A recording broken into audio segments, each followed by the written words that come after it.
as we draw to the end of the Democracy Forum debate, to bring in the wisdom of our chair, Barry Gardiner MP, who is steeped in the ups and downs of South Asia and who's been listening in.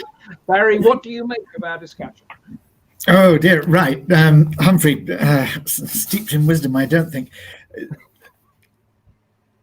I think the title has been very well answered in the final questions that you posed by Pervez and Frederick and Chris and so on, saying, look, of course, you could ask exactly the same question of the US, and that was drawn out earlier in the discussion.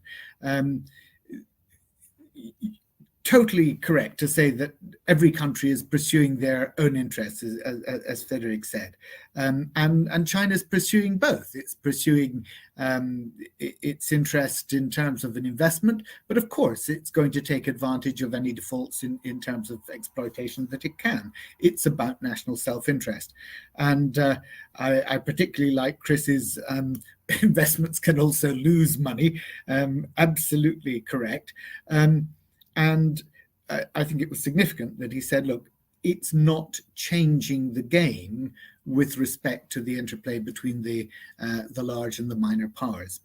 I thought it was interesting that at the end you focused our panel's attention on the Quad, and again got a very interesting response, I thought.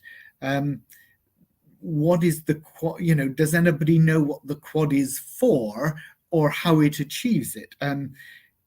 It seemed to me that what Christine was telling us was, it's a statement. It doesn't do that much. India can't do defense modernization at all, came up in that section.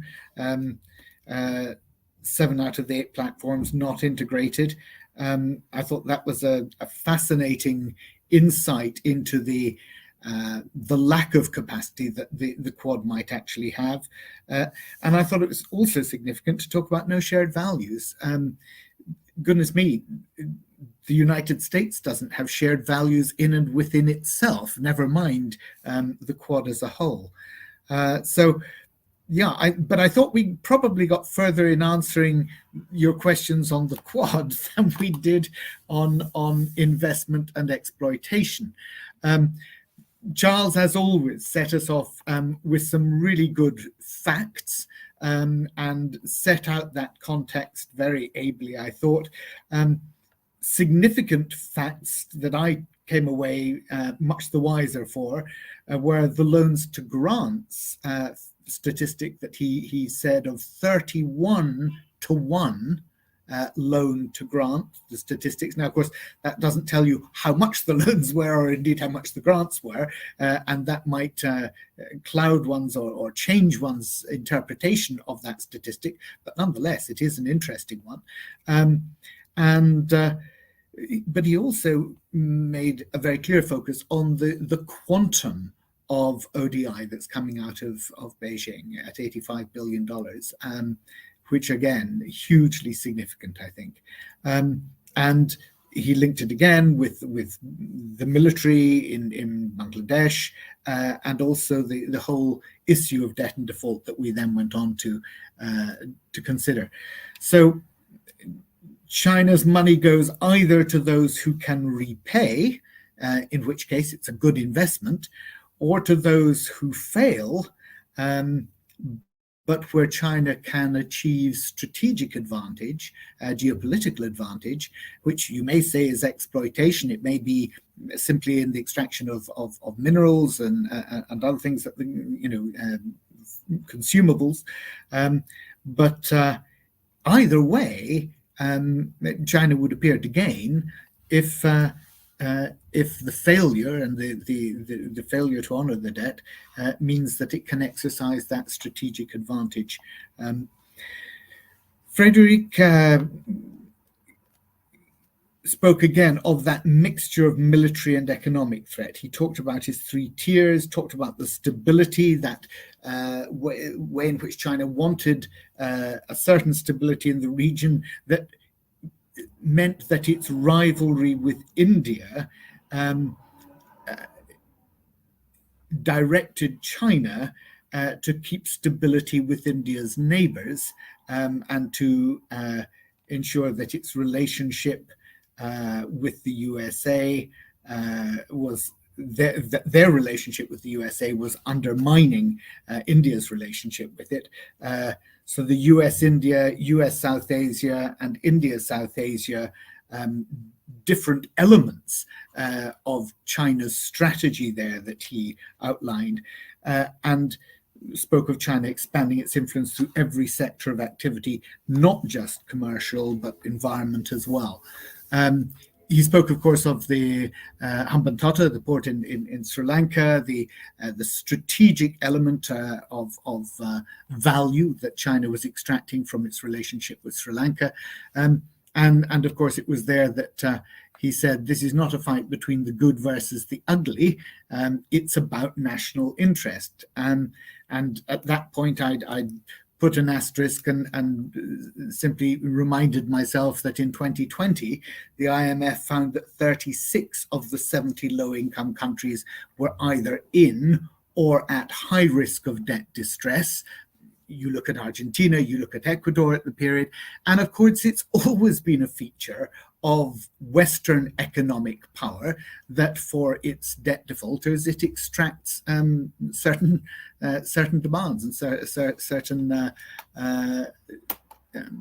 constraints that they then impose on those countries. China, in that sense, is no different, and it was.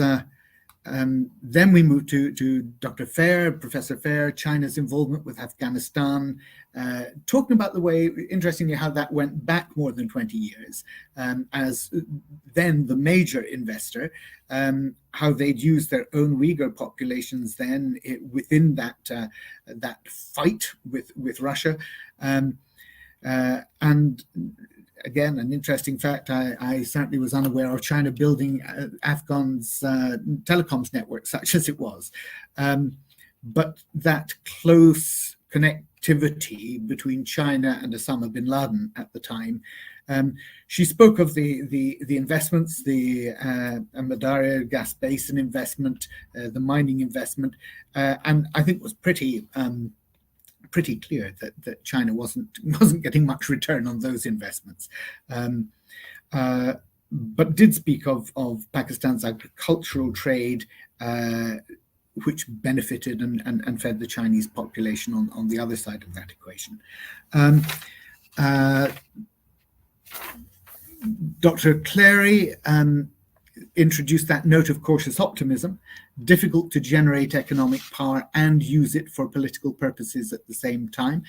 I wasn't so sure that was necessarily the case. It may, I think many countries, the UK in its day included, have done just that. They've generated the economic power and used it for political purposes. I think, a history of the 19th century would certainly tend to make you think so. But he pointed out some very clear constraints in the way in which China was able to capitalize on the investments that it was making and its economic power. Spoke about how the BRI had emerged in a time of the US-EU financial crisis, and of course, significantly at the time of China's overproduction, its overcapacity, and the need that it then had to stimulate its overseas exports. And I think it was really perceptive and helpful for him to say, look, that period is drawing to a close, and China's property investment bubble, they're having their own problems that led to the global financial crisis in 2008 in the US and the West. He spoke of China's aggressive policy era, now sees Chinese wages drawing parallels to outside countries, and of course that whole change in expectation within the country is of significance as well. And he, I think, was the first to talk about how accelerated Indian economic growth might again constrain China's capacity to turn investment into exploitation. So difficult to turn economic advantage to exploitation as populations resent and resist the Chinese laborers was a point that he drew out. So I think he had 3 strands. This was the second of them. He spoke of that backlash that there was in those communities where there had been Chinese overseas labor, and the skepticism that people felt about whether it was actually benefiting their economy or not. And his third point, I think, was around the multipolarity issue, gives states options and therefore less ability for either China or indeed the West as an investor to leverage that investment in the way that they might wish to. And he pointed out that again constrained China's rise, but he thought might increase the minor powers' ability to go rogue from the world order with pretty catastrophic effects for or impacts on their own populations.